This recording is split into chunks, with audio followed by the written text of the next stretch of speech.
Ko'pchilikdan eshitaman, menga bu psixolog tushmadi, bu coach, bu ustoz, metodikasi menga to'g'ri kelmadi degan fikrlarni aytishadi. To'g'ri, o'quvchining bunday deyishga haqqi bor, lekin o'qituvchini haqqi yo'q. Inglizlarda bir gap bor.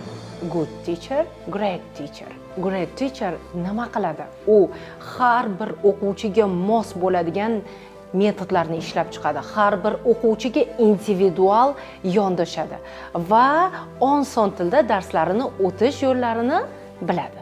Agar yo'q, kechirasan, sen bilan ishlay olmayapman, sen boshqa o'qituvchiga bora qol deydigan o'qituvchi bo'lsa, bu o'qituvchi emas. Har bir o'qituvchiga berilgan o'quvchi bu u uchun berilgan kes demakdir. Agar qaysidir o'quvchi sizdan norozi bo'layaptimi, demak bilingki siz uni ustida ishlashingiz kerak va yo'lini topganingizda sizni mahoratingiz yana bir pog'onaga oshadi. Demak, tushunmaydigan o'quvchi emas, tushuntira olmaydigan ustoz bo'ladi. Xo'sh, unda siz qanday ustozsiz? Good teachermisiz yoki great teacher?